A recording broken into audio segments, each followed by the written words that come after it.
형제들 사이에 이 재산에 대해서 좀 욕심이 있는 경우에는요, 누가 성년 후견인이 되는지에 가지고요, 물밑에서 엄청 서로 다투는 경우가 많거든요. 성년 후견인이 부모님의 재산을 상당 부분 집행할 권한이 생겨서 나무르는 사이에 오빠가 또는 형이 엄마 아빠 돈 다 빼돌리는 거 아니야? 이런 걱정하기 때문이죠.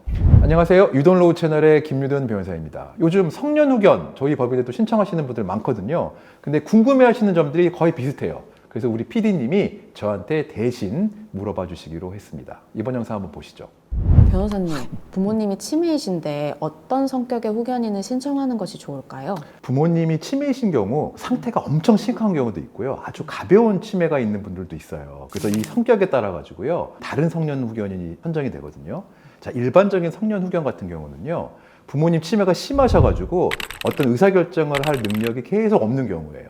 이 성년 후견인이 딱 선정이 되면 부모님은 법률적인 행위를 거의 아무것도 할 수가 없고요. 다 성년 후견인이 해야 되는 거예요. 반면에 치매 정도가 아주 심각하지 않으면요, 한정 후견인이 선정이 돼요. 이 한정 후견인 같은 경우는요, 특별한 어떤 부분에 대해서만 부모님을 대신해서 행위를 하는 것이죠. 그래가지고요, 법원 입장에서는 성년 후견을 신청했다고 하더라도 이 성년 후견이 신청되면 부모님들이 법률적인 활동을 할 수 없기 때문에 이 경우에는 한정 후견이 하는 것이 좋아요 라고 판단하기도 합니다. 그래서 이거는요, 정신과적 진료나 여러 가지 상황을 보고 부모님을 온전하게 다 케어해 드릴 필요가 있다고 하면 성년 후견을, 아니다 부모님이 다 괜찮은데 이 돈 부분에 대해서만 좀 걱정된다 라고 하면 한정 후견을 신청하면 됩니다. 변호사님, 가족들끼리 좀 다툼이 심한데요. 장녀인 제가 후견인이 될 수 있을까요? 이런 질문 제가 많이 받아요.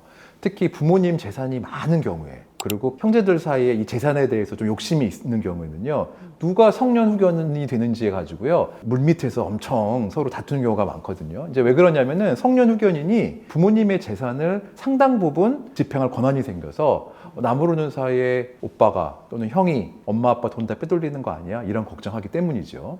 그래서 성년 후견을 신청을 할 때 형제들끼리 다 동의가 돼서 우리 큰형을 하겠습니다 라고 이렇게 하지 않고요, 서로 자기가 되겠다고 막 이렇게 다투는 경우에는요, 거의 전문 성년 후견인이 지정된다고 보면 돼요. 즉 객관적인 제3자, 변호사나 법무사 이런 분들이 성년 후견인으로 지정이 되는 경우가 대부분입니다. 왜냐하면 법원 입장에서는 괜히 여러 말 들어가지고 한 분을 했는데 이분이 독단적으로 재산을 처분해가지고 가족 간에 분쟁이 생길 수도 있잖아요. 이런 가사 사건에서는요, 사실은 재판부는 분쟁을 최소화하는 거를 중점을 두거든요. 그래서 형제들 간에 싸움이 있다고 하면 딴 사람이 성년 후견인이 된다, 이렇게 보시면 되겠습니다. 변호사님, 지금 부모님 치매가 엄청 심해지셨는데 후견인 선임까지 얼마나 걸릴까요? 이렇게 부모님 치매가 갑자기 심해지셔가지고 은행에 가서 돈도 못 찾는 경우 되게 많아요. 이런 경우에 부모님 돈이 딱 묶여버리거든요. 근데 부모님 돈을 빨리 써야 될 경우도 있어요. 예를 들어서 급하게 병원비를 써야 된다든지, 아니면 부모님의 재산을 처분할 일이 있다든지, 이런 경우에 빨리 후견인을 선임해야 되는데 못해도 3개월에서 6개월은 걸립니다. 특히 부모님의 치매 상태를 확인하기 위해서 신체 감정 등 받아야 되는 경우는요, 막 6개월에서 1년 걸리기도 해요. 그래서 부모님 재산을 지키기 위해서는 빨리빨리 부모님의 재산을 처분하고 정리해야 되는데, 이런 경우 그냥 자식 있던 입장에서 답답한 경우도 많거든요. 이런 경우에는요, 임시 후견인을 선정할 수가 있어요. 그래서 법원에 가처분을 해서 임시로 빨리 후견인을 선정해 주세요라고 하면은요, 수주 만에 후견인이 선정되기도 합니다.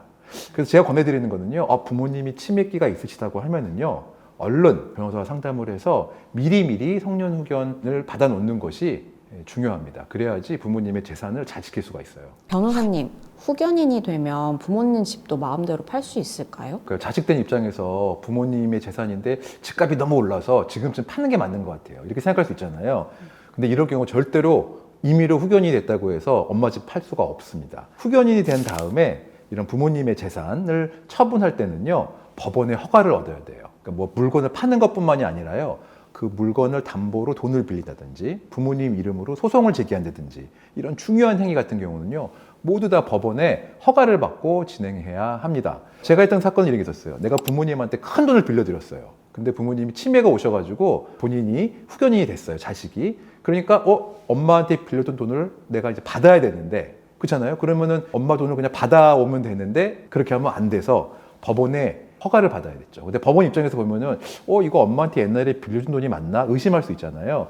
그래서 우리 법무법인에서 이게 엄마한테 빌려준 돈이 맞다라는 거를 다 정리를 해서 입증을 하고 허가를 받은 적이 있어요.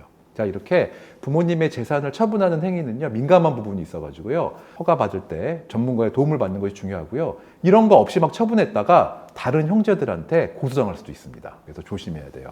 변호사님, 네. 후견인도 월급을 받나요? 이 비용은 누가 내주나요? 네, 원칙적으로 후견인은 후견인으로서 일을 하기 때문에 돈을 받을 권리가 있긴 합니다. 근데 보통 자녀가 하는 경우에는 보수를 받지 않는 게 일반적이긴 한데요. 후견인에 대한 보수는요, 피후견인의 재산, 즉 치매 걸린 부모님의 재산에서 집행되는 것이 원칙이고요. 특히 전문 후견인, 제3자, 변호사나 뭐 법무사 이런 분들이 후견일 때는요, 상당 부분 보수를 드리는 것이 원칙입니다. 변호사님, 성년 후견인이 되면 부모님의 유산을 상속받을 때 좀 유리한 면이 있나요? 특별히 유리한 면은 없어요. 그냥 부모님을 위해서 봉사한다 이렇게 생각하시는 것이 마음 편하고요. 특별하게 내가 부모님을 후견인으로서가 아니라 부양을 열심히 했다고 하면 기여분이 인정될 여지는 있습니다. 하지만 청년 후견인으로서 부모님을 위해서 일했다는 것만으로 상속분이 늘지는 않아요. 변호사님, 혹시 성년 후견 신청하면 피후견인한테 불이익은 없을까요? 사실 이게 우리나라 성년 후견 제도의 좀 문제점이기도 한데요. 성년 후견이 선임되는 순간 부모님은 거의 법률적으로 어떠한 행동을 할 권리가 거의 없어진다고 보시면 됩니다. 성년 후견 선정에 대해서 결정하는데 장애가 되는 게 사실이에요. 예컨대 부모님이 자격증이 있으셨다. 변호사, 의사, 뭐 예를 들어서 세무사 이런 자격이 있다고 하면은요, 성년 후견인이 선정되는 순간 이런 자격들이 다 없어진다고 보시면 돼요. 그래서 사실은 성년 후견이 선정이 되면 피후견인에게는 일정 부분 불이익과 제약이 있다고 봐야 되죠. 노인 인구가 엄청 늘고 있거든요. 그래서 성년 후견 제도에 대해서 관심 있는 분들 점점 많아지고 있습니다. 우리 부모님들 혹시 정신적으로 조금 불편해진다 이런 게 느껴진다고 하면은요, 적극적으로 성년 후견 신청해서 부모님의 권리를 지켜드리는 것이 자식된 입장으로서 중요한 일이라고 생각합니다. 지금까지 유동로우 채널의 김대현 변호사였습니다.